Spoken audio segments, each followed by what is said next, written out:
Okay, so this is the end of Shinto. I would like to, this is part 3. So we're going to look at Shinto as a way of living, and particularly looking at the different festivals that take place in Japan. So if someone were to enter a Shinto shrine, they might see this kind of a rope going across uh, the altar. And this is a very ornate form of rope. Sometimes these ropes are very, very simple, but this is quite ornate. It's braided rice stalks. And it's considered that on the other side of this braided rope is where the kami, the spirit, the divine presence is. Here's some of the festivals that take place in Japan, some of the main ones. Oshogatsu is a New Year's festival. And you'll often see these kinds of layered rice cakes. So these white round things are pounded rice that are made into cakes and then stacked one on top of the other. And oftentimes there are oranges that are involved with that as well. And people will make offerings to various spirits, or make offerings to their friends and relatives to greet them in the new year, show a sense of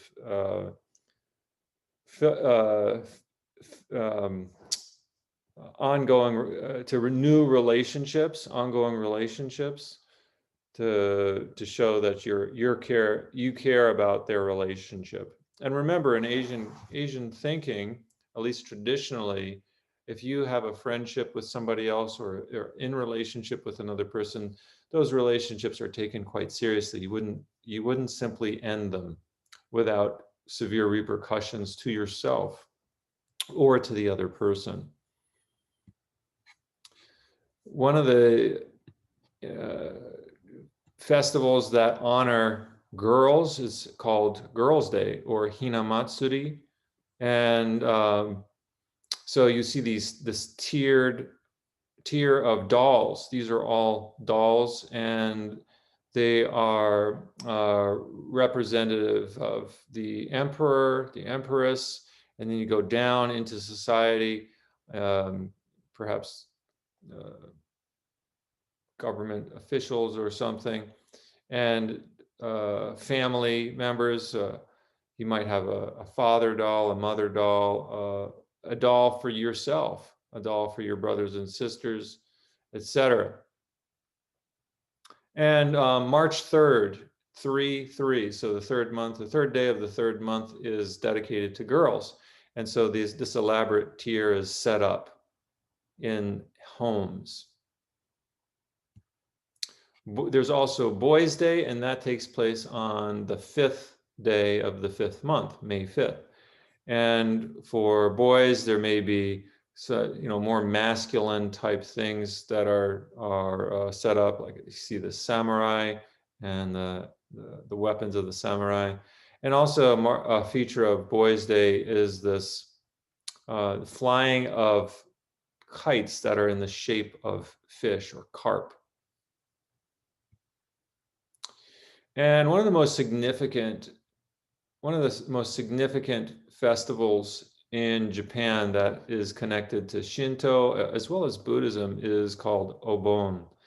And I've participated in a number of Obon festivals. This is the calling of the ancestors back home. And you can see here on this body of water, there are lanterns lit. And in the evening, they're set off. And so during the time of Obon, it's maybe like a 3 or 4 day period, or maybe even a week long period. Buddhist priests will go to homes and they will say prayers for the ancestors. But there's also this idea that you make and so these vegetables on the right here, with little toothpicks put in them, they are kind of in the shape of various animals, and they're made of offerings at the altar, at your home altar, kind of welcoming home the ancestors. And there might be a lantern outside of your home that is the light so that the ancestors can see to come back home. And then at the end of Obon, you send off these lights, these lanterns, you put them on the water and they float downstream if it's a river, or maybe put them on a lake or something, and they float out, they float away. So that is having the ancestors return home. And in my experience, this is just a really lovely, lovely ceremony where it's a time for deep reflection on honoring those that have left us, grieving those that it's an opportunity to grieve the loss, particularly if that person or people have died in the past year. It's an opportunity to grieve their loss collectively as a whole society. And these festivals, again, they bind, they're mainly rooted in Shinto ideas, and they bind the Japanese culture together. All right, and that's the conclusion for this semester on Shinto. Thanks.